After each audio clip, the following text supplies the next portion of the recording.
Hi guys, welcome to Thrive, the podcast about family businesses from the John Good Group, where we look at the good, the bad and the ugly of family business life. Today you join me back behind the microphone and I am joined by my colleagues from central services at the group, Ben Norman, Rich Quelch and Rachel Lowe, and we talk about what's been going on in 2024 and have a little look about what's going to happen in 2025.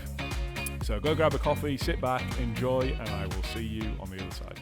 We're rolling, Rich. Hey! We are rolling for the 2024 Chiefs Review from the John Good Group. Welcome to our listeners and viewers. You will see if you have tuned into any of these that we are in new surroundings here at our head office in Quarry House.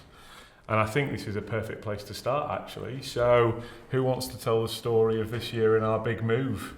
Who's up for it? Well, surely it's Ben. Ben was the guy behind it all. Yeah. He did like the move, didn't he? Yeah. Sometimes, once I got in, I liked it. Okay. Some of the process up to moving in, I think, was challenging. So tell the story. So moved in to Quarry House end of March this year, on the back of being in two separate offices on the same park. It was roughly a 2-year process. I think it was a lot of kind of delay, not a lot of, but some delays in the process. So I was we were going, well, we're just doing that'd be really easy, and then nothing ever went quite as straightforward as we expected. That's the John Good way, isn't it? But yeah, everything will be really easy and delivered in 3 months. Got really quickly plan. Yeah, we can definitely do that, and then start getting into it, and not quite the case. But I think generally everyone was ecstatic with the move, being very, very positively received. Brilliant to get everybody under one roof. I think if we look back at kind of when we started the process, probably about 3 years ago now, we kind of started setting out kind of what do we want from the move. I think all the key objectives of kind of getting everyone under one roof, collaboration space, having some form of heritage sense, but not sense, but kind of not to heritage throughout the building. Pretty much ticked all the boxes. Good. I think the feedback has been pretty much that as well. Rachel, on people, your area. My area. What's the feedback been in relation to Quarry House? It's been really positive in terms of people being able to be together.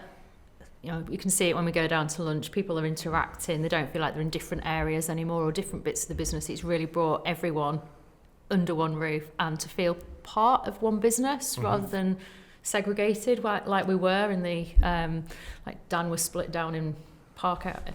Sorry, I was at school the other day. Parkgate and GTM up at Westcott. It was just fragmented. It was just all over the place. And to be in one place is great. And all the feedback around the facilities, being able to get a coffee and not be waiting for the kettle to boil. Just little things like that, and enough toilets and facilities. It's just been great in terms of the feedback from everybody. I don't know. It's like on you. It's our home. You don't feel like you're coming into somewhere you don't want to be. I think, bear in mind, we've been in how long now? 8 months. 8 months. Yeah. Time's absolutely flown by in this building. It's crazy to think we moved in into March. I think as well, touching your point of people being happy with the building. I think pre-move here, I think we were seeing more people talk about wanting to work from home. Yeah. I think that's actually flipped, where people actually wanting to be in the office. I think that's a testament to the space. And I think one of the challenges we always had was lack of meeting space, and the fact we've got the galley now, and so many people will use that for informal meetings, and the cross-interacting without intentional just really brought everything on. How's your team settling into Quarry House? Yeah, good. I mean, this floor we're on now, top level, central services, it's a phenomenal site, I guess. It's how airy it is as well.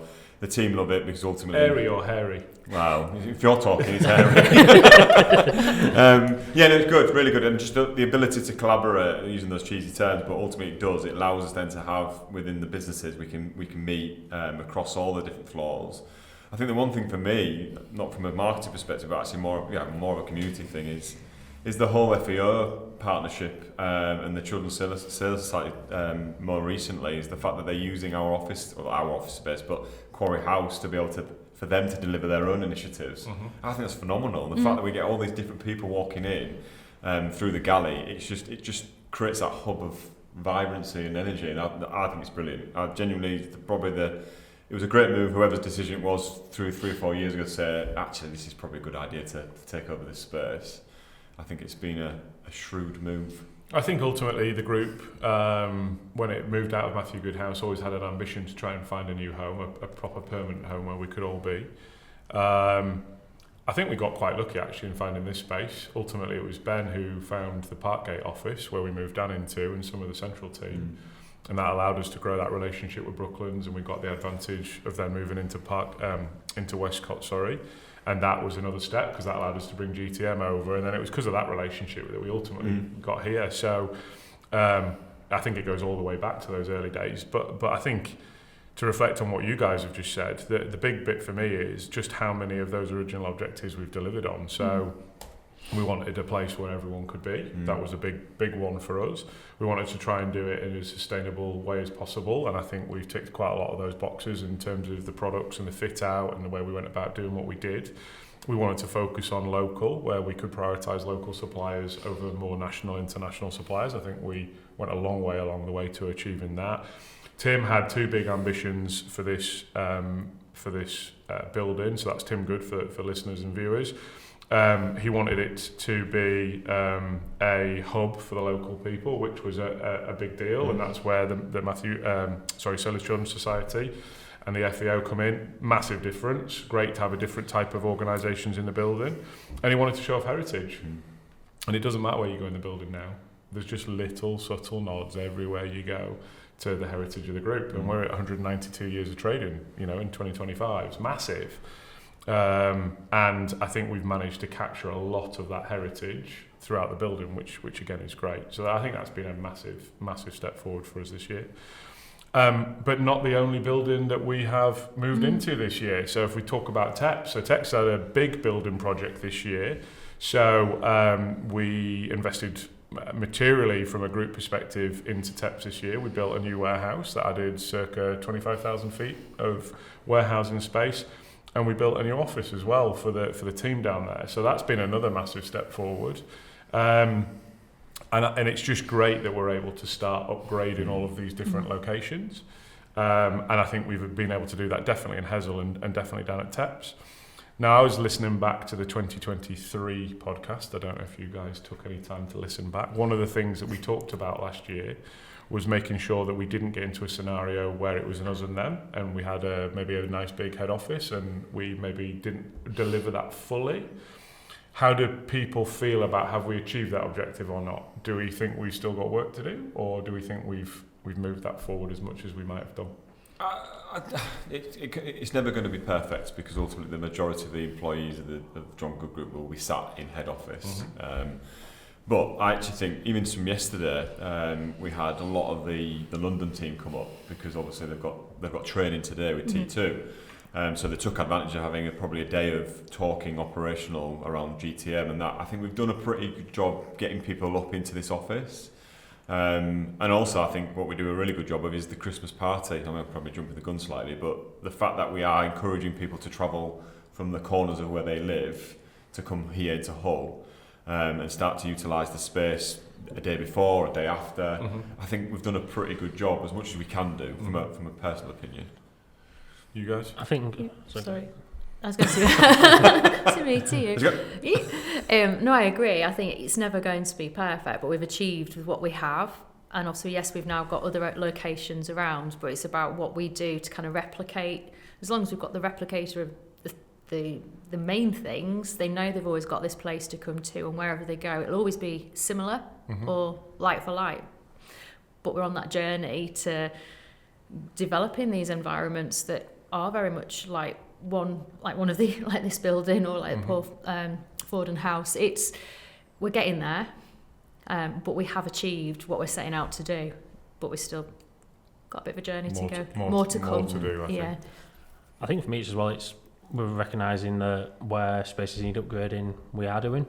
I mean, if you look at the TEPS, their offices were like pretty much a time machine back to the 70s with where they were.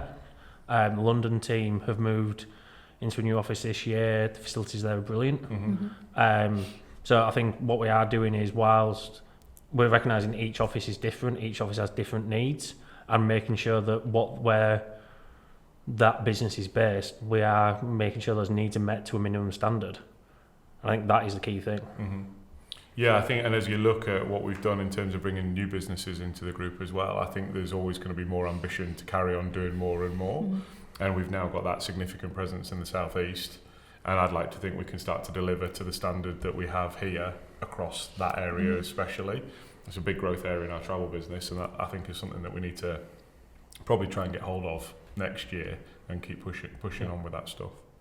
Okay, so we've dived straight into people via properties, I might add, but let's talk about what we've achieved this year in terms of our people aspirations. So this is part of our 3 Ps, people, planet and performance. What are people's standouts in terms of people and what we've managed to achieve this year? Who wants to start? Right. I'm looking at Rachel. He's looking at me and I'm like, I can see him trying to speak and I'm like... No, I wasn't. I was waiting for you to speak. Like, yeah. Let's go to the person that least likes to talk about people, Ben Norman. Thank you for that. Great intro. Yeah. No. Do you want me to go? You to go? I don't mind. No, I've put him right You're under the on the bus spot. now. Go on. Properly on the spot, no choice but to speak. Spit it out. The boring finance guy is going to talk about people. Hey, I never called you boring. Yes. I thought it. Not in public, but Yeah.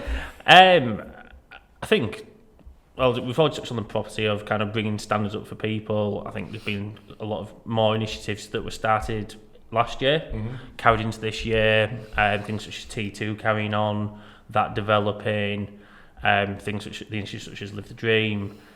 I think what we are is on that journey, and it's really starting to embed those things that have been put in place, and people are starting to kind of go, this is the John Good way, and we are expecting that people will be treated in a certain way and looked after, and that we do the right thing by our people.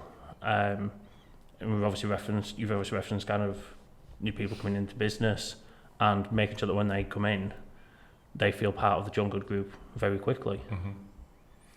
For those people who might not know what Live the Dream is, Rach, do you want to... Okay, yeah, so Live the Dream is, everybody has that bucket list idea. So whether you want to go bungee jumping off the Sydney Harbour Bridge or going on the train through the Rockies with a glass roof, we've all got that dream. Rach's idea. That's my dream. I'm kind of switching between pigs and the sea or through the Rockies. So everybody's got that dream, and what we're doing is twice a year we do a draw, and the lucky employee gets to live that dream, and we make it happen for them. And it's all about making those memories, those experiences, thanking people for what they do for us, but also their family can also benefit from that at the same time. And some of the dreams that we see are outstanding. Some are quite moving because there's a personal, emotional connection to them. But people are really thinking about them and that experience. And it's just lovely to see. And it's lovely to see when everybody's there ready for the draw. We're not hiring any more Chloes because it seems to be the common theme that Chloe We've seems only got to one win. more Chloe left. There's So we've one got more 3 to go. Chloes in the group, Yeah. right? And the first 2 winners were both called Chloe. And they were both in travel. And they're both in travel, Yeah, correct. so- And technically, the third Chloe helped launch the initiative. True. So It's a bit of a... Yeah. It's strange so far. Yeah, I'm going to take them all out. You know what I love most about Live the Dream is that we as a company are able to deliver an experience that someone has thought about forever and never either got round to it, and that's a lot of the time, it's time, effort and planning, or on occasions just cannot afford to do it. Yeah. And the sums involved, you know, they're significant. Some of these things that we are signing up to try and deliver are not cheap to do, but relative to the scale of the group, it's sort of insignificant. And if the group can deliver for some of its employees, some of our colleagues, that life experience, that's something they remember forever. You forget the bonuses, you forget your performance, you forget your KPIs. But if we're able to like genuinely deliver a few bucket list things, that is brilliant. And I think it's one of the most fantastic things we've done. I think what also was fantastic was the first draw last year at the Christmas party. The amount of people that were so excited for Chloe, and the genuine excitement and happiness that so many people got by her getting that experience. just was fantastic to see. And the second Chloe this year that won in the summer, she wasn't actually at the barbecue, so they rang her. And just hearing the tears down the phone. Yeah, once you realised it wasn't a prank. She thought it was a wind-up to start with, but after that, I mean, for her colleagues hearing that and then repeating that story to the wider business, I just think it's class. But I also think as well, the external response has been phenomenal in terms of what it is and what we're doing, because there's nothing else out there. And also we got a lady called Deborah Corey. She writes various HR books around engagement and values, and for her to reach out to us and ask for an interview to discuss the whole initiative, because she was just blown away by it, was one of those moments where I kind of went, oh my God, Deborah Corey's just reached out to me. And we're onto something. And we're onto something here. We've hit big. And she was amazing. And for Chloe to have that moment as well, to talk about the work that she's done on the back of your idea, you know, you couldn't ask for that. You know, nowhere else would you get that opportunity. And I think for us, that kind of, that standout, that recognition externally means more than anything as well, that we're doing a great thing for our people around rewards and engagement and so on. But yeah, I think that was just a proper... I think we tell the story. I mean, I'm being biased here, but the marketing team, I'm not including myself in this, by the way. My marketing team do brilliant. No, that's why I changed it. Me. No, it's not me. Because actually it wasn't me. It was you. You did on the video. You changed the I didn't change was anything. Was it not you? Megan's project, and she delivered that really. To be fair, really Megan well. did smash it. It was a smashing out. The work that her and Phil put together was... And how we've just told how he landed that with the team. Yeah. Because it's an amazing thing. How do we tell the story so everyone gets encouraged and engaged and actually submit their ideas? I think from a whole asset thing, video content, and the Chloe being in green screen and all Fish that. out around. It was just delivered amazingly well. It was the point where I've gone, I ain't even touched this, and these guys have done it, and it's amazing to see it. And actually now you still see it, you go, I can't believe this is John Good Group doing stuff like this. So yeah, the initiative's brilliant. I think it's amazing. Hopefully I'll win it this year. If I don't, then I'm going to... What is yours? Mine is to spend in a room with 2 chairs with just you. Oh, really? That's my dream. Wow. I just thought that. We could probably deliver that. We can It get is out. quite We can expensive, though. Mine is to go to take the children, Arabella and Lana, my girls, to Broadway to watch a show. Brill. In Any New York. particular show? Is the one that you think that would absolutely be peak parenting? I think Matilda maybe would be the one. Oh, really? Okay. I think it's on Broadway, but yeah, something like that. Is it on quite soon? I.e. you need to win at Christmas. So if you need to Bribes pick are some- accepted. I will do the draw, right? It'll be really awkward now if Rich wins. We'll have to cut this straight out. It's fixed. What's yours? Touched on Rich's? I'm not in it. I've removed bore myself. I know, bore off. I'm not in it. What would it be? I can't pull my own thing out. It's the most awkwardest moment if you pulled it out. No, and then it would be it'd be like awful. a single clap in the back. You'd be like, oh look, it's me. Yeah, and you giving me grief from the back. I don't know. I think it would probably be sporting related, but I don't really know. I'm keeping that one close to my chest. There's no answer on that one. Thanks, Ben. All right. He knew that as well. What's yours? Mine's marlin fishing off Madeira, Where's that? Is that 3 miles off Scarborough or what? Portugal. Nice. That's a good one, that one. It's a particular hot Yeah, spot that- for yeah. him Oh, is that as where well. Yeah, that's where you go. Yeah. Yeah. So, Rich, you just talked about live the dream there. What about people? What was your highlight when it comes to people from 2024? I think it's progressed really from initially with the whole fast forward thing, and it was a kind of a culture where we didn't really want to shout about people, and I really struggled with that because you want to really put the spotlight on those individuals that have made either an impact in their own role or something how they've delivered a positive. I think this 2024 to see the likes of Chloe, who won Rising Star the Business Awards recently, and to Michelle winning within Women in Business, I think genuinely that it's not an ego thing from a company. It's genuinely showing the highlights of what our team members have done to show the impact that they've had and show the progress and the development. And it's really exciting to see it. And like just seeing Chloe when she came back into the offices, she was dead excited and actually was just really like humbled by it because it was the colleagues and it was the stakeholders in the whole area that have picked her. In that category, and I think as a company, a group of companies, we do a flipping good job of highlighting the great stuff that our teams are doing. It's great. I think it's amazing. And actually, Willie, mine would be an extension of yours. So this year, for the first time, whilst I think this team's been together anyway, the group started to progress more with accreditations and awards. And the group put itself forward for quite a lot of different things this year. And we won a couple. We won a sustainability award, which was great, given what we're trying to do here. But I think this year we came second in just about everything, properly annoying for someone that likes to win. But ultimately, it's great that we're starting to make progress and we've got enough to start to talk about that people want to recognise us externally. So I think from a group perspective, we've done okay this year, but there's improvements and we've learned a lot. But for me this year, it's been the standout of individuals, and you've already named two. So we've got Chloe, which was amazing, and it's great to see Chloe progressing. She took hold of the Live the Dream initiative, and it should be added, a load of other things within the group. She's not just a one-trick pony, and is confident, is growing and developing, still got journey ahead of her in terms of some of the stuff we need to see her do, but that's what you want in young talent. So that was really, really great. You mentioned Michelle, for her social impact at group and in the foundation, which again, especially given where her journey is and everything else, was amazing recognition just at that right point in time. But equally, we had a number of other individual awards.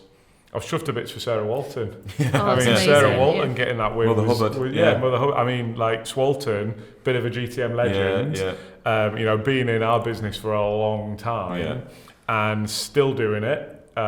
Still out there winning business day in, day out, still getting industry recognition. I thought that was ace. That's good. And then last but certainly not least, Mr. Steve Pullen. What a boy. That was, Right, so for those of you listening, viewing, who won't know Steve, won a Publisher's Choice Award for his 40 odd years in the maritime industry, and was over there in Antwerp in November, and he had to get up and do a speech, and that's not Steve's natural place, but he got up and delivered that really, really nicely. And for our people to be seeing that sort of success and being put on that sort of pedestal is incredibly brilliant. It's brilliant for them, but actually it's incredibly rewarding for me, and I think you guys would say the same, in terms of we get that reflected glory of having all these brilliant people in our business.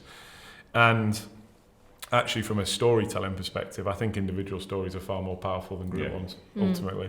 Individual ones are just so much better than a group thing and a corporate statement. We'll still do the corporate stuff, it's still important, but those individual ones are I get far more excited about those ones for those people. And I hope next year we'll be able to do that again. I think that would be a really, really nice thing to try and achieve next year. And I think as well, also we had Leo on the top 30, under We did. 30 over Great at shout. TEPS as well. Another young talent coming through in the logistics environment. So he's really enjoyed going through that process, and you've seen him grow on his own little journey in that environment. So, and actually coming out of his shell. Definitely taking a step forward, and Leo's a good example of somebody where we're actively trying to pursue now, our objectives for people. So that's making the best, opportunity to give them the best personal and professional development experience. So I think we're starting to deliver on that. Leo's a great example of that. We've done a lot of training this year, training development this year. Rach, do you want to take us through some of the key themes that we brought out in 2024? So obviously we continued with around our well-being, around the neurodiversity training. So we kicked that off at the back end of last year, and then we completed that earlier on at the beginning of this year, in terms of getting our managers that have got line management responsibility trained, because we're starting to see more people coming through into the business with neurodiversity conditions. So we need to make sure we can support them the best way. We're about to launch our learning management platform as well, which is really exciting, because it helps us to kind of put out our compliance training, but we can develop our own training in the background. How many apprentices we've had coming through is unreal. Matt down in GTM, flying colours, passed very quickly. I think he got full marks or distinction or whatever it is these days on his apprenticeship. T2 we've still been going on, which Ben mentioned. A number of cohorts. We're on cohort 5 now. Okay. Going through that process. We hit the T2 leadership retreat. Was that this year? That was this year. Yeah. Was that May? May, yeah. All right. Yeah, I know. What's happened since then, hasn't it? I genuinely thought that was last year. No.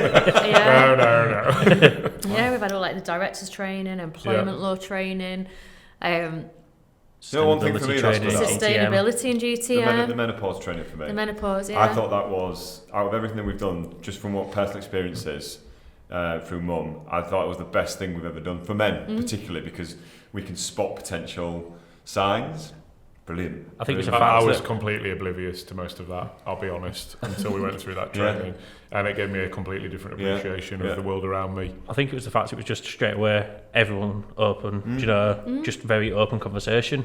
But also the andropause on the back of it as well, and just that real kind of everyone understanding everyone. Yeah. And it's become a topic that I think people feel comfortable talking about, and it wasn't that before. Yeah, it just wasn't. So I think that's been a big. I'd agree with you. I think that was a massive step. And you forward see people openly talking about it as well.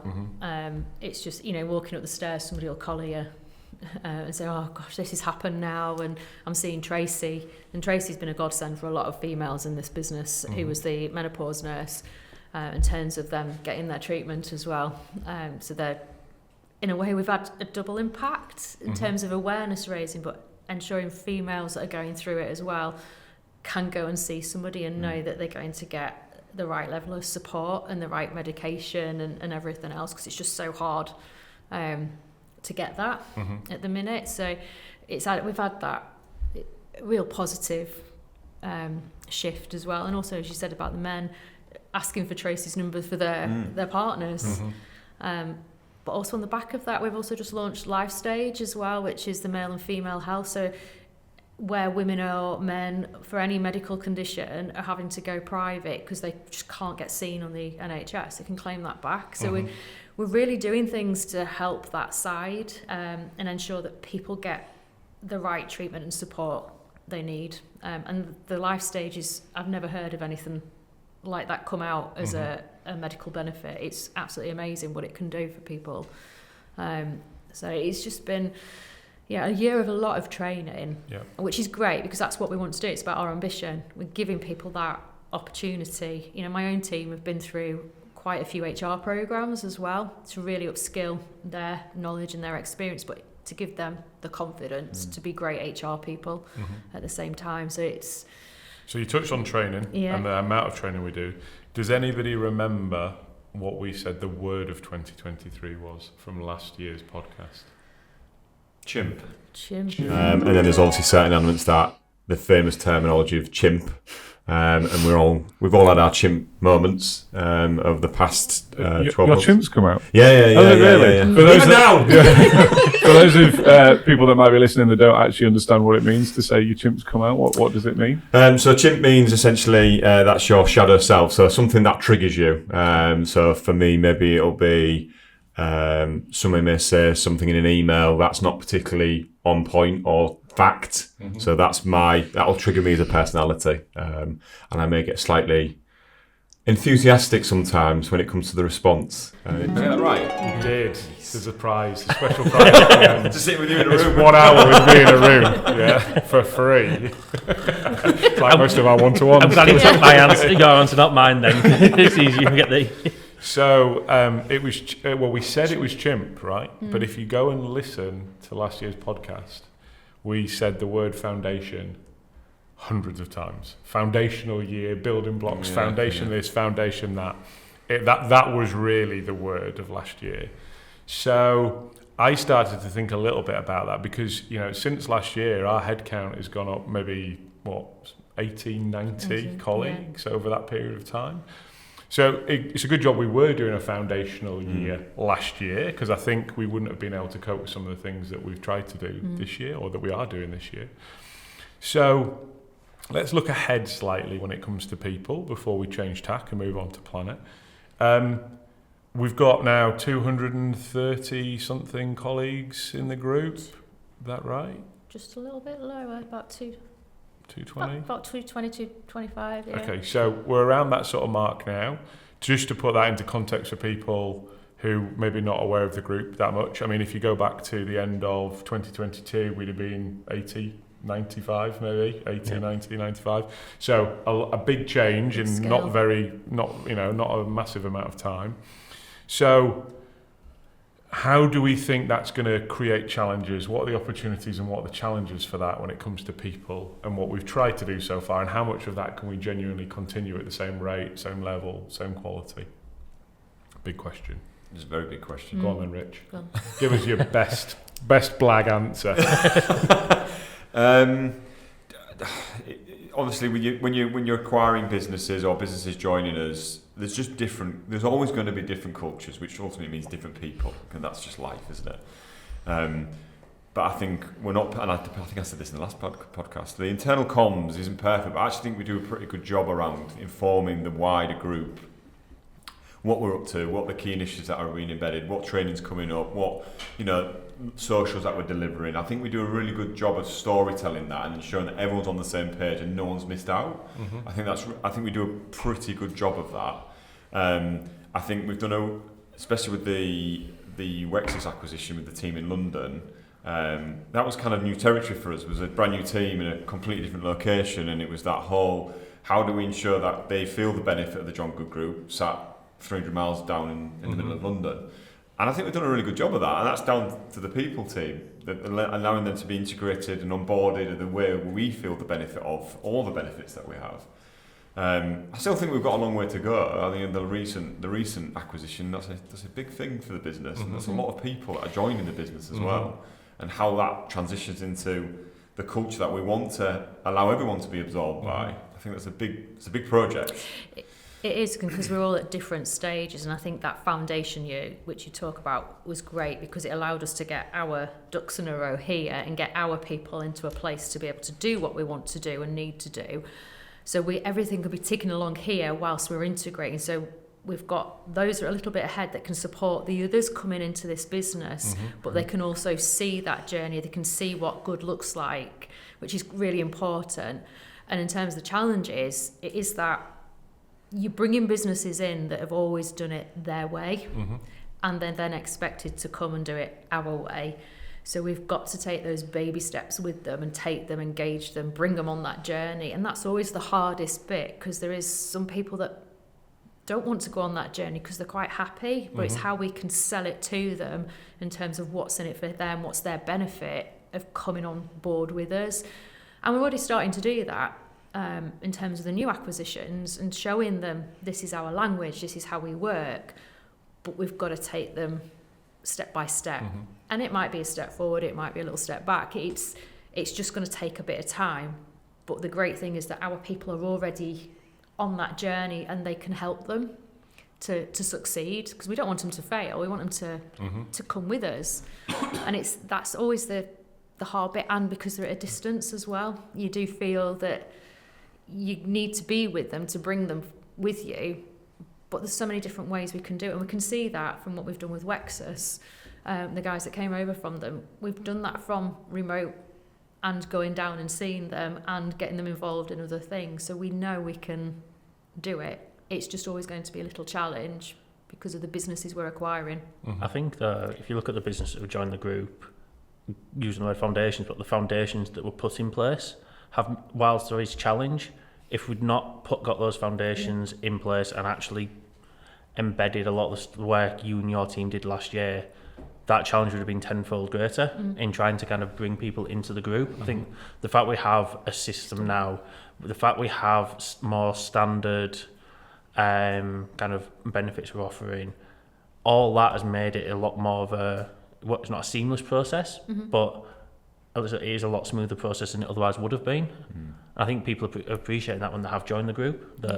And I'd extend that by saying that's where our shareholders have played a big role, because we invested ahead of time. Yeah. We put the group infrastructure in before arguably some of our businesses could have potentially justified it, and that comes at the cost of profitability. Okay, and I think that's where Tim Good and the board have backed us very much in terms of, we recognise that we needed to set up and bring this talent in to give us the platform to start doing those sorts of deals and bringing different companies in and other bits and pieces. And you could look at it and say, well, from a pure shareholder bottom line perspective, have you made the right decision? And there's an argument to say not. In terms of a pure shareholder return perspective, in the short term, you could argue very strongly that hasn't driven the best result. I'd argue that what we've done though is we've invested now to give the platform to do far better returns over the medium long term because of the structure. And yes, it has cost in the short term. And we will talk about performance later because the performance is starting to really come right now. But and we talked last year, I think it was you, Ben, actually, about we need to now start to drive profitability to see those returns, and we are. But it has given us the platform to go on and then get on with it and do these things.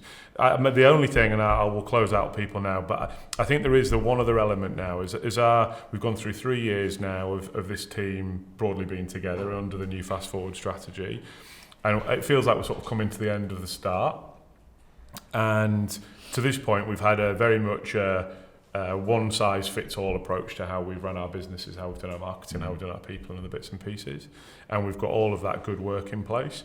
I do think moving forward, though, some businesses are going to need more and less. And it's going to be a bit more pick and mix in terms of where we deploy our thoughts, our time, which initiatives go where, what policies maybe translate across the different businesses. Because what is clear now is we've got everybody up to speed and a way of doing things. Now it's fine-tuning that, and I think some of the recent deals we've completed on are good examples of that, where they just need different things.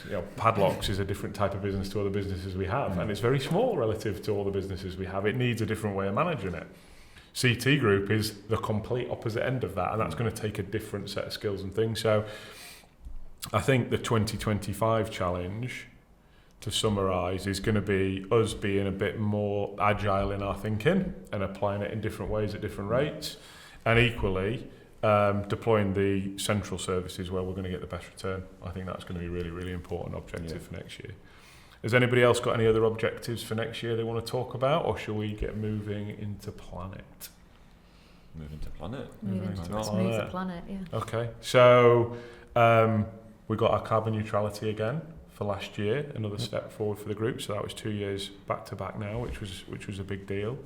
And I think we've made certain progress in terms of our carbon. I still think we can do far more. That's where I'm at overall. But having RSM on side, having them support us and guide us with some of that, I think has been incredibly helpful. It's really been the first year that we've talked about our environmental initiatives externally. Rich, do you want to talk a little bit about some of the feedback we get when we start talking about this stuff out there in the world? Yeah, well, hot off the press this morning was at the Waterline event, which is a big thing. It's a big thing in the Humber region, and that's around net zero for the Humber region, because the region itself is one of the biggest carbon outputs across the country. So yeah, John Good Group were on the panel, which was really good, because that's testament to the position of the brand in the marketplace around here.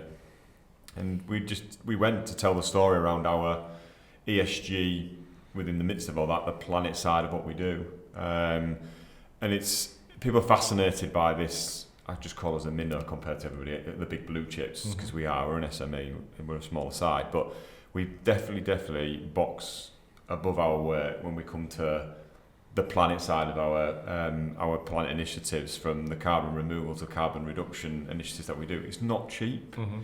And I think that's testament to the board and the strategy is, but this is what we're passionate about, and we're ringing true. There's always that air, which I mentioned this morning at the Waterline event. There's an air of PR bullshit, stroke greenwashing. And you've got to be really careful when you're delivering initiatives, because you could be seen to be doing that.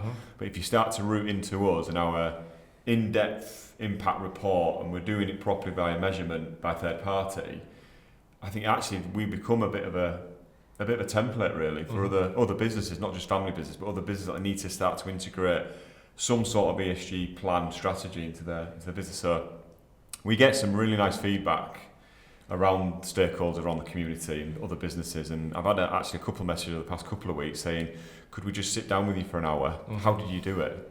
And that actually is a really nice compliment to what we are doing as a group of companies. I think a lot of companies lack confidence. Yeah, it's fair. They're worried about being tarnished, and then as a result they make no decision. And I think if we've learned anything, it's make a decision, own it, try and do your best. You will get some stuff wrong. No one's perfect. And talk about it. And don't hide. You're far better making a positive choice and getting on with it than doing nothing. Great. And I think that's the message that I hear so often. Oh, well, I don't know where to start, and I don't know what I'd do. and you just need to make a choice and just get on with it and do it. And I think that's probably what you're getting, is people wanting to hear someone that is confident about it. Just say, do it, start. It's just installing that confidence. That's it. And that's what you, like this morning, what you've done is enabling that. And that's a real positive, because it's saying to other family businesses, smaller business, if we can do it, you can do it. Yeah, absolutely. And I think it's great that they're reaching out. Well, something's better than nothing as well. Yeah, well, let's talk about Quarry House, because we didn't touch on the sustainability bit in detail on Quarry House. Talk about some of the choices we made for this building. Well, I think you touched on earlier, one of the key things was use, where possible, local suppliers. An awful lot of the furniture came from Elite Furniture just down the road at Goole, where they manufacture most on site. A lot of the products were made from recycled materials, so recycled plastics. The carpet where we're sat on now is fishing nets recovered from the ocean, made into a carpet. There's solar on the roof, EV chargers for in our parking spaces for the staff to use. Very much was kind of, and that was the brief given to the designers. How do we make this as environmentally friendly as we can, while still being sensible? Even the floors came from Canary Wharf, right?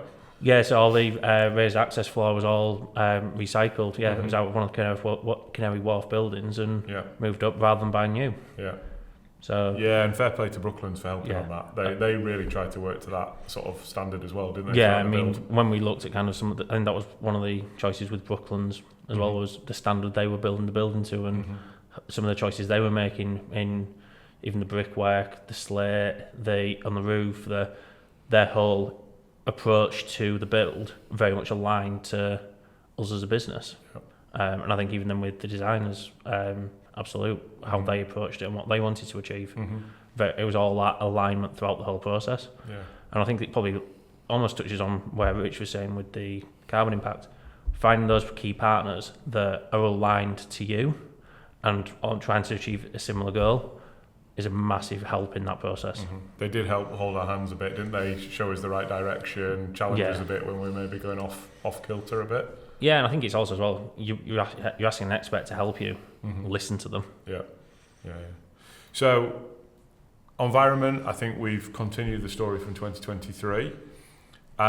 Let's switch tack a little bit. Matthew Good Foundation this year. Any standout highlights from anybody? You're right. Ben's choking.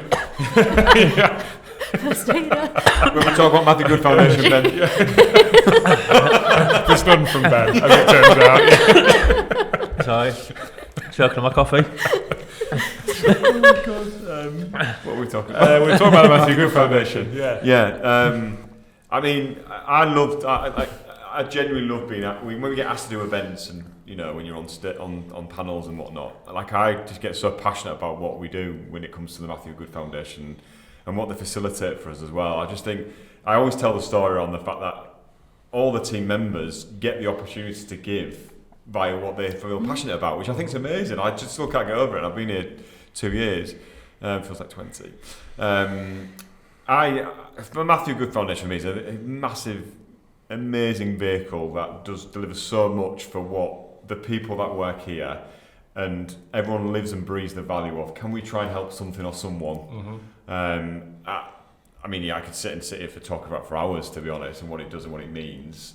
And it has genuine meaning, and the amount of, and I can say it, the amount of profit we do deliver via the Matthew Good, I think it's just unreal. Well, it's 40% over the last couple of years. It's what's come out of group and gone into the foundation. Yeah. I think there's 2 or 3 highlight key numbers for me this year. We went past £1 million, I think, towards the back end of 23. We're over £1.4 million in donations and grants out to small charities. So that's a massive number for me. And then our volunteering hours. I mean, we did 222, I think, off the top of my head in 2023. We're well north of 350. You know, it should be a long way past that. Now, that's partly headcount growth, but it's also we're starting to really make sure that we're reporting on it, we're measuring it, we're incentivising people to get on and do these things. We're pushing it quite hard. And credit to Michelle and Jen there. I think they've upped their game in terms of trying to get those comms out and give people opportunity this year.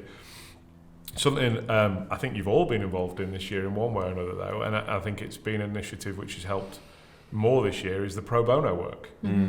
So we hadn't done that last year. So who wants to talk about their pro bono experience this year? Because you've definitely been involved, and I think you have as well via your trusteeship. Yeah. So my trusteeship actually came around through the Champion grant that we give. Okay. So that's how I got into my got into my trustee role, through meeting Natalie at an event, seeing what their hidden disabilities do, putting them forward, and they won that the £500, which for them is, as a charity that's in startup, it's an amazing amount of money and allows them to do so many different things. For them to put in for the grant and get the grant as well was amazing for them, because again, they're still on the journey, and seeing it behind the scenes of the impact it has, you don't always get to see that. Yeah. And what does that pro bono bring you? What does it bring me? What do you get out of it? What do I get? I feel like it's that sense of purpose, the feeling of that you're doing something good, you're helping others, and it's something that you wouldn't normally be able to do anywhere else, because you go to work, you do your job, and you come home. Here, you have that opportunity to do your job and to do good for others as well, and to help and support. And actually, through hidden disabilities, through meeting the service users, the impact that charity is having on their lives. So some of the people at hidden disabilities, they weren't able to leave the house because of their conditions. Through the work that Natalie's doing, it's allowing them to actually go out, meet other people, meet with consultants that are coming to events and getting support and guidance because they just cannot tap into them. It's adding so much. But for me, knowing that we've played a part in that and enabling it, you can't take it away. I can't even describe the words for it. It's absolutely amazing, because you wouldn't do it anywhere else. It's just not, it's unheard of. And as an employee, to have that opportunity to do that is priceless. It's great from the group's perspective, isn't it, that we are all afforded those opportunities to go and do bits. You've taken on some pro bono work this year. Yeah, Find, local charity in Hessel and Cottingham. They support individuals, I call them patrons because they're their own people and they want their own experiences and their own independence. And I think Find as a charity do a phenomenal job giving that experience for those individuals to come into the space and feel like themselves. And it came about, again, it was the link to the Matthew Good Foundation. Michelle had asked if I'd help the senior team of Find just to kind of look at their brand and how can they go to market and try and find new revenue streams from private sector. And I've literally fallen in love with all the ladies. They're brilliant. They're so passionate about what they do. Does Radia know? Well, she does now. She does now. If she listens to the podcast. I know she's going to get this clip. All right, okay. The guys are going to get this clip, and I'll loop it, and I'll send it to her, like I did with that video of you that time. We'll cut that in for whoever wants to see that. Yeah. So I mean, we are now at the point where Phil's done an amazing. It's been down to Phil, to be honest. He's repositioned them brand wise, and he's brought it to a life. And they're just a lot of charities don't have enough time to work on themselves, and that's always the case. They're always too busy in the day to day. So we've given them that little bit of breathing space where we'll get on with what we're good at, and Phil can deliver a brand which you'll be proud of. And he presented it on Friday to the main stakeholders, ready to be presenting the board meeting at Find, and Louise, the head of the charity, was just like very emotional around it, and she it just shows with a bit of direction they can deliver the message. So we've got the website will go live early next year, the new website building design, and the brand obviously, and then we'll just give them a bit of support as we go through it, just allow them to how do they open up doors to the private sector so they can generate new revenues. And I've just got a massive kick out of it, because ultimately it's what Rachel said, it just gives you that sense of giving something that you think you take for granted because of your expertise and experience. But when someone's listening to you about marketing plans, they're like, how do you do that? And you're sort of going, it's like this. And that's what I get a kick out of, the fact that what you're telling them is actually gobbledygooch. But if you give it in simple terms, they can take that and then go deliver it. And that's, for me, the past 6-7 months. And you're making a difference. Yeah. You are making a difference, which is exactly That's what both it of you is, say. You feel like you're making a difference, which is massive. I think if I had to talk about my favourite initiative, I don't know if we're allowed favourites. You're not allowed favourites so much. It's like children, we isn't do. it? You can't. We all do. Harry. Sorry, girls. I'm going to get in trouble. Cut that. Cut that bit. Can we just cut that? Send that to Sarah. Yeah. Wheelchair Football Association. Oh, Yeah. yeah. I've just loved the involvement this year. So for those of you who don't know, we have sponsored their version of the FA Cup. So it's an it's a knockout competition, and we've got involved with the sponsorship there. And, only a year ago, I wouldn't have even really been aware of the sport. We were just getting into it, weren't we? Probably this time last year. And the experience last year of Derby, which was our sort of big sort of set piece day, wasn't it? And then going to St George's to watch the final, being involved in the presentation of the players, and then the ceremony at the end. It's just one of those experiences you'll never forget. We talk about experiences with our teams. That's one of the experiences that John Good has offered me this year. Is a thing that you'll never ever forget. You'll talk about. I'll never forget Rich in a wheelchair trying to hit a football. I'll never forget there was that. Yeah, we could probably cut that in if we want. Yeah, my driving's better. Yeah, just no, it's not.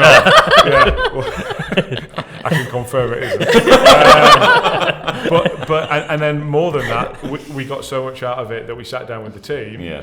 And we've been able to create a far bigger ambition for the next couple of years. So we've re-signed a 2-year deal. That's moving that tournament forward.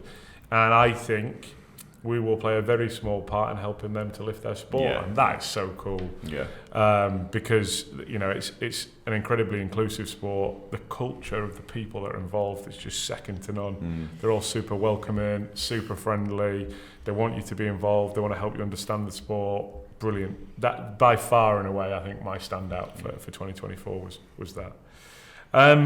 Okay, shall we move on to performance? I think just before I do, we've talked about sales already, and I think it'd be wrong to move on without talking about the bike ride. It's just me and Rich being modest. Yeah. I don't believe that. I've forgotten all about that. Right. We don't need to go. What was your highlight, Rich? Apart from the Look, you can't even sit down now. Well, Adam, you're the. Okay, I think you organised it. I think it's one. I think it's important. Good point. Well made. So we did the first bridge-to-bridge cycle ride in 2023. All right. Which was just me on my own, going from the Severn Bridge to the Humber Bridge to raise some money for various charities at that point, one of which was Sailors' Children. And it was only 212 miles in a day. 12 miles in a day on that ride. Yeah. So very modestly put. It was fine. But 2024, we decided to do something different. So Natasha and the team at Sailors' Children got quite excited about what could be achieved, and started really driving us to, I think, make it bigger than we were probably planning on being this year. And very fortunate, I suppose, that 7 other riders decided to join us, including Rich, and started to do some training. All of them apart from Rich did some training and got ready for this ride. So we decided to go again, and we did it in September, and we did a ride, but we did it over 2 days this year. So 115 miles on the first day, 97 on the second. Rich rode the whole thing, every single yard. Unbelievable to say that the event was way longer than any training you'd done the whole summer. Incredible, really. I can't say too much more, he'll get a massive head. But he did brilliantly, as did actually all of the riders, because it's undertaking a challenge that is pretty much out of the normal. We had incredible support from yourself and some of the guys at Bluder and others. They were ace, kept us going, kept the food flowing, the drinks and all the rest of it. You can't do those events without a decent driver. I had Barry in my first year, and then you guys in this year. You have to have someone there with you on those sorts of events. But the event itself went great. I mean, we had a great first day. Most of the second day was okay. Rained, didn't it, just as we got to the Humber. But how much did we raise in total? 20,000 quid. It was just over 20 grand, wasn't it? Yeah. Which was just unbelievable. So that was 20,000 that went straight to the Sailors' Children's Society. And this is a bit of a plug for next year, but we're absolutely doing it again next year. Well, I am.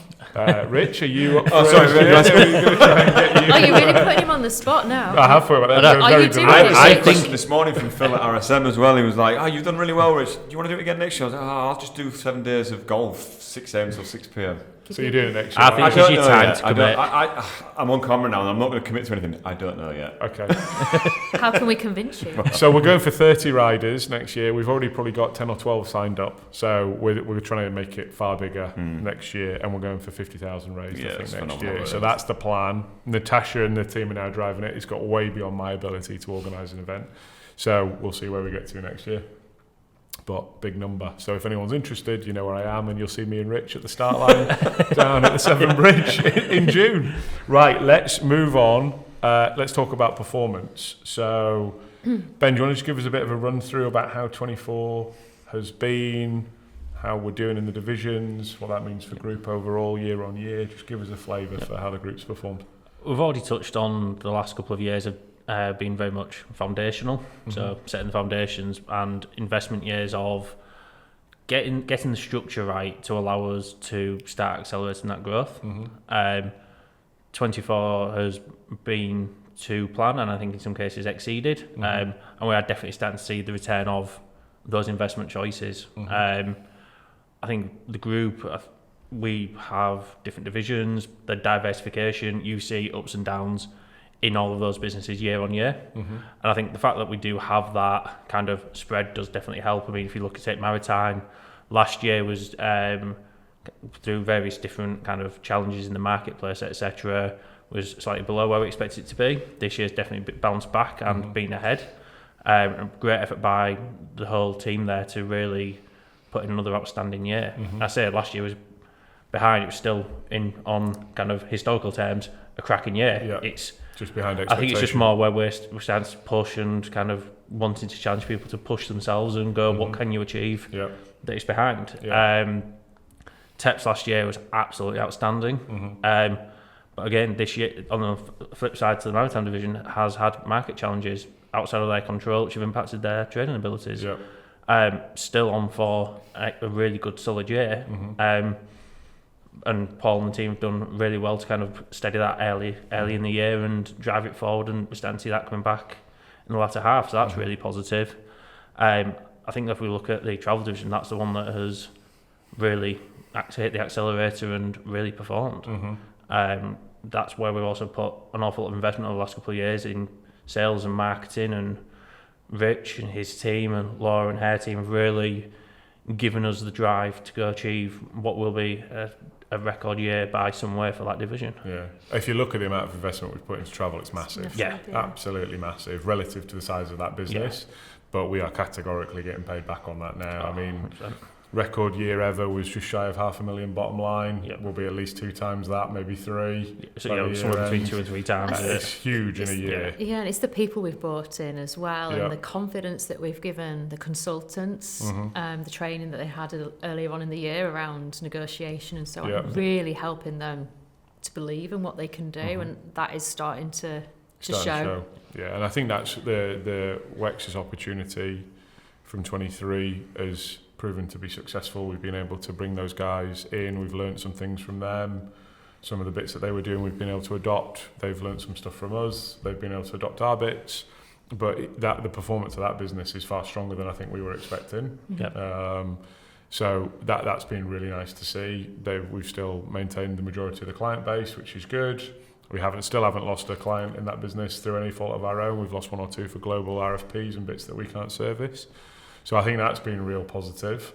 And the team that are still with us as well. That they've all stayed, progressed, really buying into kind of the John Good group that they've we've got joined. the structure right. And that gives us the confidence really to crack on with further acquisitions and mergers in the travel space, right? It's even the groups and events, seeing that in 12 months growing as it has as well, and having to bring extra people in to support. I mean, it was a standing start, wasn't it, that Kevin had when he was trying to drive that division. He's done a really good job with that. So let's talk about M&A a little bit. So in the last 13 months, we've completed how many deals? There was four deals in the last 12 months. And they are? So we had tested him. I couldn't remember them. So 4 deals, all very different. So we had the Wex's acquisition end of last year, which was buying the company book, customer book, and people that came across. Which brought its own challenges with almost day one having to integrate and move across.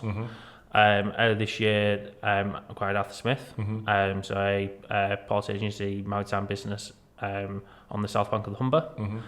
Really strong in renewables, helped strengthen that division. That was a real important strategic one, wasn't it?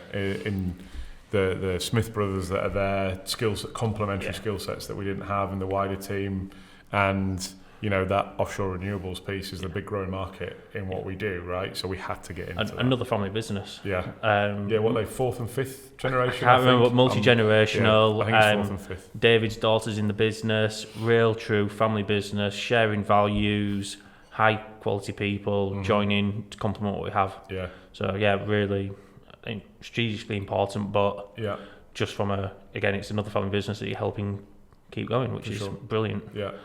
And then more recently, nothing but padlock business in the middle of October, and then the merger with CT Travel at the end of October in the travel division. So okay, busy. I'll talk about travel in a minute. Rich, do you want to talk about padlocks? This is your chance. I should say that this is because Rich has been taken on the responsibility as managing director of padlocks, part of Rich's professional development. But how's the first few months been?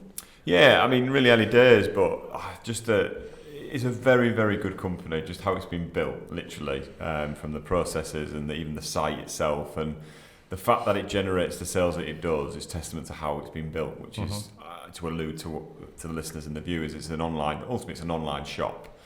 Transactions online, but also it does start to build some really good relationships with other business offline. So there's a lot of, believe it or not, there's a lot of companies out there that buy a lot of padlocks, and there's a lot more to go at. So the first few months I've just got under the skin of everything from operations through to processes, through to the top 50 spenders in the past 2-3 years. And Miranda, who's actually joined John Good Group as part of the transaction, she's just like a fountain of knowledge, which is amazing for my own development to get to understand the industry, because believe it or not, padlocks can get really exciting, very exciting. There's a lot to go at, and it's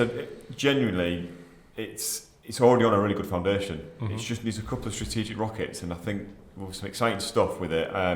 We just need in 2025, it will be just getting our ducks in a row and enabling that it's on a sound footing. Open up some more doors with some potential clients. But I'm even forget about the development side and becoming a managing director. It's not that. It's more taking a business and actually giving it its tender loving care and actually showing what it could potentially do in the next 2 to 3 years. Yeah, really exciting. Really exciting. Yeah. What's been the hardest bit for you personally in this transition from pure marketer, commercially focused marketer, to more of that all-round generalist that you need to be as an MD? Well, in the first 3 days, the telephone system went down. Okay. So how did you fix that? Plug it back in?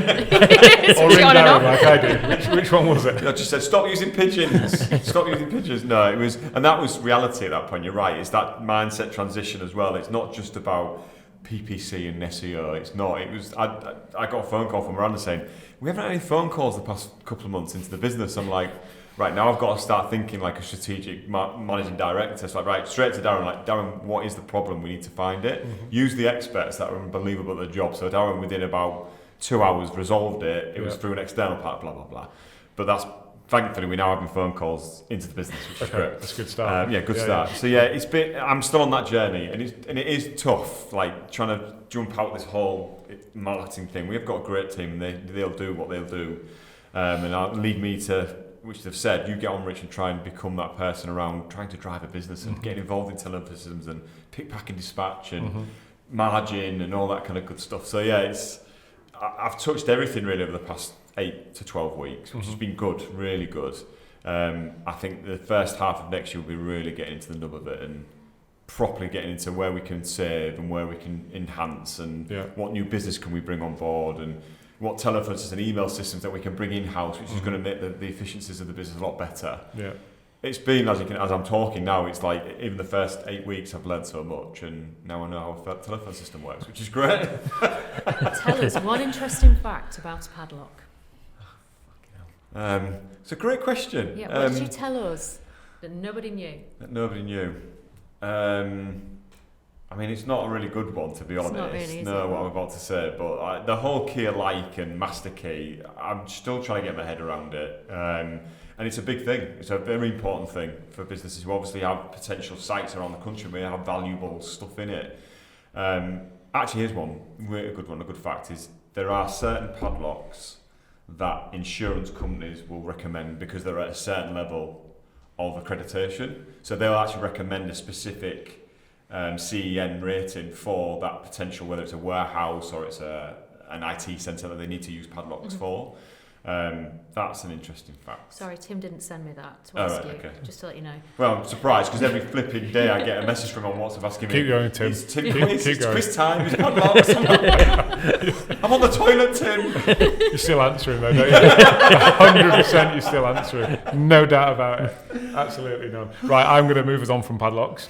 So the last deal that Ben referenced was CT Travel Group, who we've brought into the group to merge with Good Travel Management. So exciting deal for a number of reasons. There is the business fundamentals. It's a good, solid, strong business. It's been operating for nearly 40 years, which is brilliant. It's quite profitable, which is good, but still some opportunities to improve and fine-tune. So that was very exciting. It gave us significant more scale in corporate travel, which is important in the industry. So bringing that together made a lot of sense. And then there was two other divisions within CT that were equally quite exciting. So the groups and events we'd started, you referenced it earlier, Kevin. So we're bringing that up. We're a couple of million business. They're nearly a 10 million business. That's a big division in its own right. Very exciting and probably a big growth market as well.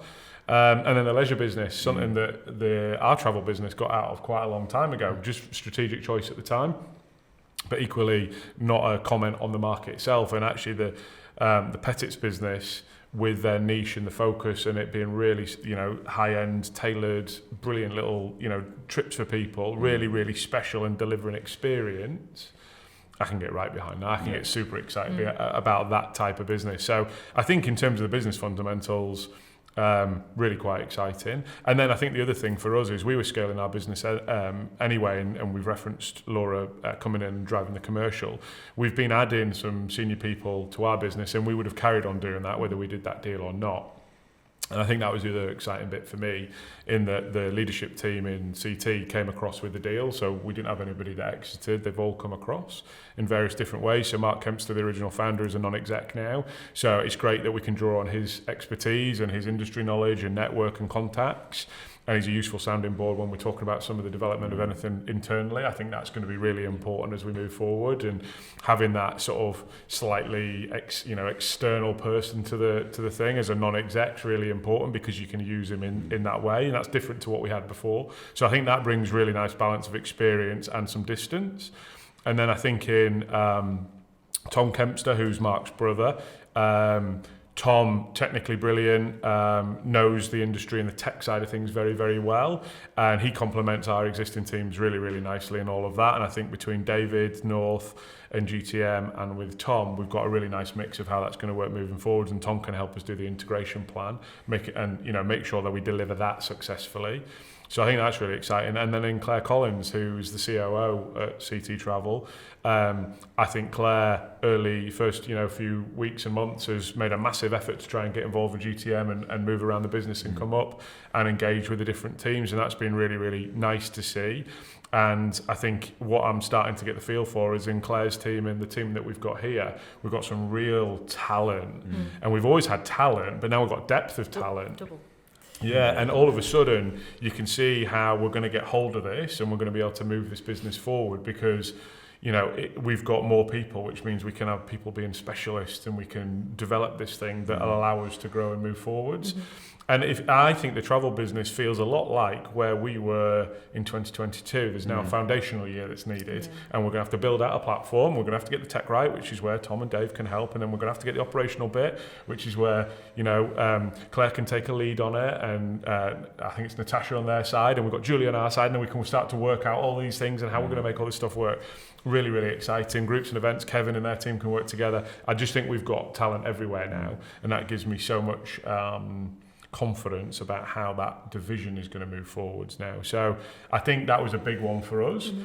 Fair to say, Ben, that that's probably the last one for a little while?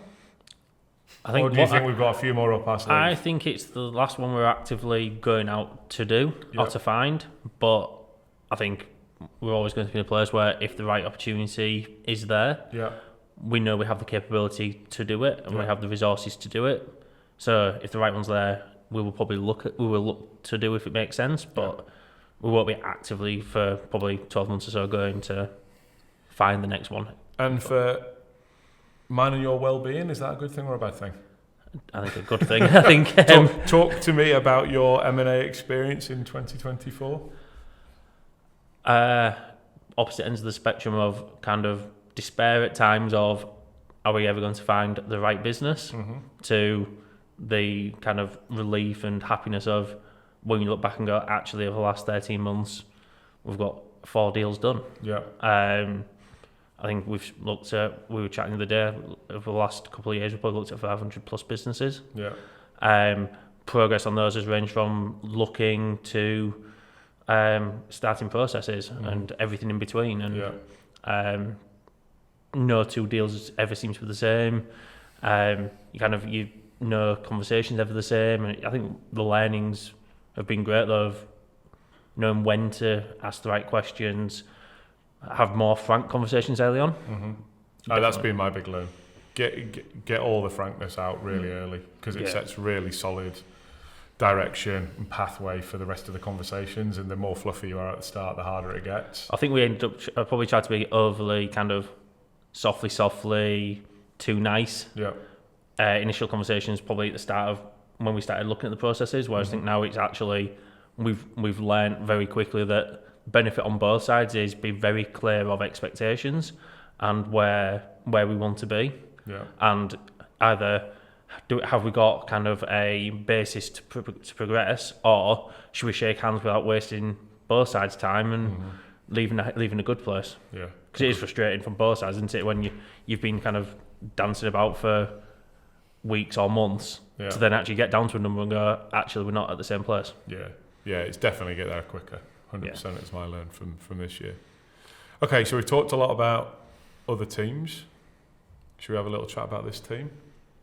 What did we all say last year? How we felt on the run up to Christmas? What was the general consensus? We were knackered. Slow down was the we were main theme of knackered. the Slow conversation. down. Okay, how well did we do at achieving that objective in We 2024? literally didn't listen to ourselves. I would agree with that wholeheartedly. So I said last year that I thought 2023 was my most testing year of my resilience. I am categorically wrong in that, because 2024 has absolutely topped that from a testing perspective. I think it was there was a challenge around the summertime onwards where all the deals had to be done in the same time for various reasons that really pushed me about as far as I've been pushed. So as I say, I thought 23 was hard, but 24's topped it. And so I get to the end of the year again and I'm feeling knackered again. Is that echoed in the rest of you? Yep. That was simple 3 yeses. Right, okay. So what are we going to do about it in 2025? Go faster. Okay. Joking aside, it's not in our nature to slow down, but slow down in the right areas, I think is probably the best way to say it. We know we've got priorities, particularly moving to 2025, and it's being able to say no to some stuff that you know that's not going to have a huge impact on the business itself. But then realising we have got a job to do, and the elephant in the room is the CT merger. That's a big thing. It's a huge thing for everybody involved. But the people around this table will always put 177%. I don't know why I said that really accurately, but we'll go with it. 177% into everything we do, and I think that's a testament to the quality we deliver in our own. I just like to say I'll put 178% in.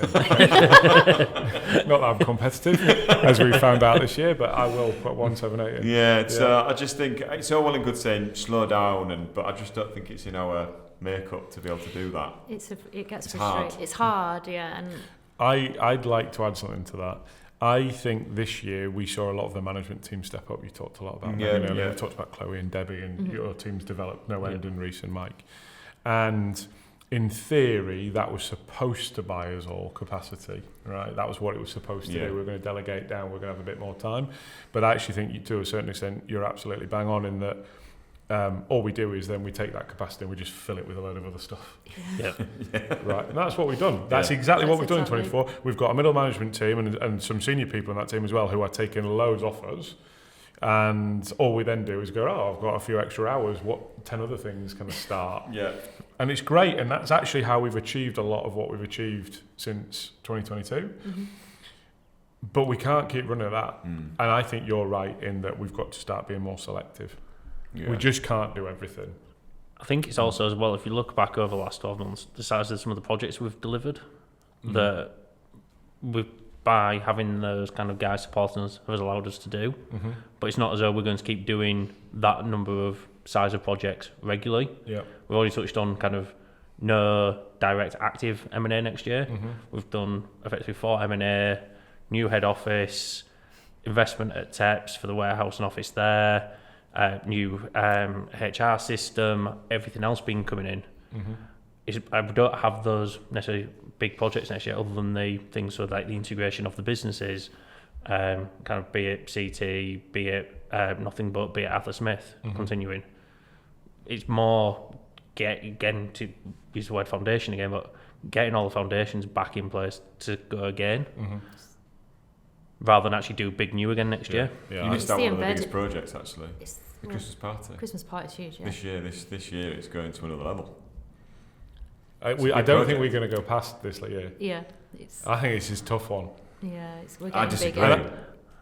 Do you? Yeah, I mean, you set a standard 3 years ago. Are you committing to doing next year's Christmas party? Am I committed to? You've got two choices: bike ride or Christmas party. Yeah, put that right at the top. Well, you said it's the biggest thing, right? So that's a all big he's deal. doing. I will somehow help in that project. Okay. Steph, I'll help Steph. Yeah, so. Right, let's finish. New Year's resolutions. Good question. Don't come to me first. I'm going to come to Ben first, yes. then Rich. Then I think it should be Rich first now after he's...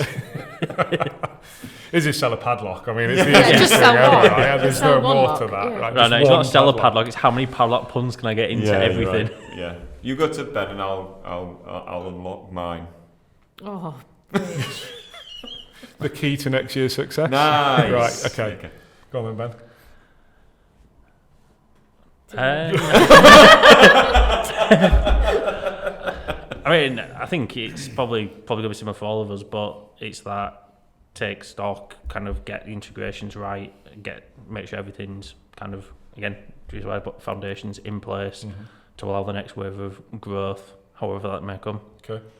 Rich? Obviously, they've got the integration piece to do. And integrating the team from a people perspective, because there's another HR team to bring into that too. But it's pushing it back in to that team to allow me to step up and do what I need to do. Okay. I think that's the big one for me, is really pushing it away and not taking it on.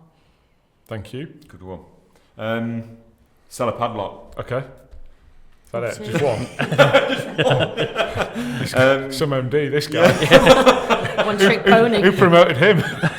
Like one of them one-hit You're wonders. the one going to buy it. I'm going to buy 2 now. Smash the sales target by 100%.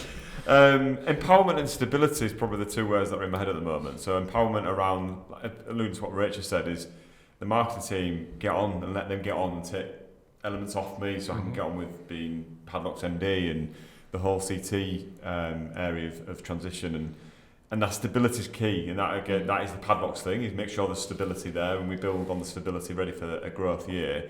But I think stability within the whole CT element and GTM is make sure the teams are on the journey, they feel the energy that we bring, because that's what I think we do, very much so, and they enjoy that experience and they feel that they're part of it, and allowing that to create that stability as we go. Where do we get the growth from? Whether it's from something of the requirement or it's actually growth organically for year 2026, dare I say. Okay. I'm going to lose a stone. You've set us up there. We're having to be like really You're all thinking about clever work business stuff. I actually need to lose some weight. That's what you did last year. So we've all been like... Did I say lose a stone last year? No. God, big time. Don't cut to what I looked like last year. Don't do that. Yeah. No, work-wise, what is my New Year's resolution? I'd really like to... There's an area where I think we need to do some more work next year, and it's around our governance. So I'd like to get our G up to the same standards as our E and RS. So that's a big one. I think that's a big project for Ben and I. Steph's going to be instrumental in all of that, and probably from the people perspective as well. So I think governance and accreditation that sits around that governance is probably my big one for next year. And then ultimately it's about shepherding the group now to deliver this integration, and I'd include padlocks and as well into that, and making sure that we've got the group that we expect to have at the end of this year. From a profitability perspective, we've made some massive strides over the last 3 years. We've taken some big choices around investment. We're starting to get the payback. 2025 should be another material step on top of that.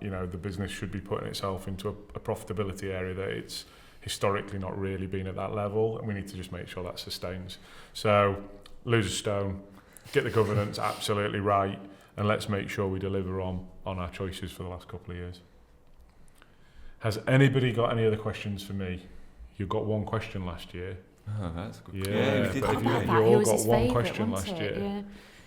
Ben, you go first. You're good at stuff like this. Why am I keep getting thrown under the bus? Why only a stone?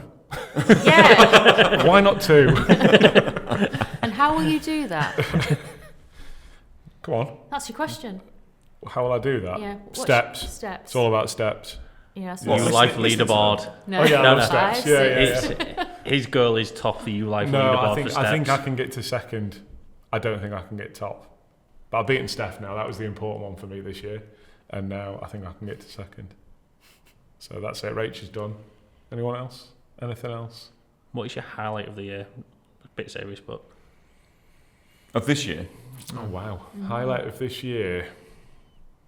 riding 212 miles with me. Well, actually, riding 2 miles with me. The That other might have been 210 that might have been the low point. the highlight would have seen you at the traffic lights if you'd not already got Yeah, ahead. I missed the highlight of the year. Wait, don't bring that up.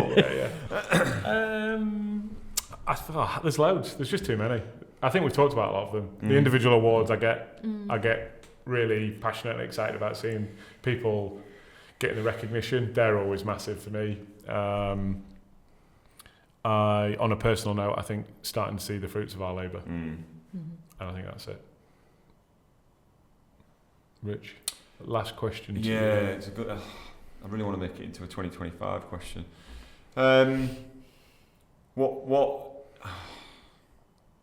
Again, I'll go back to the what looks like.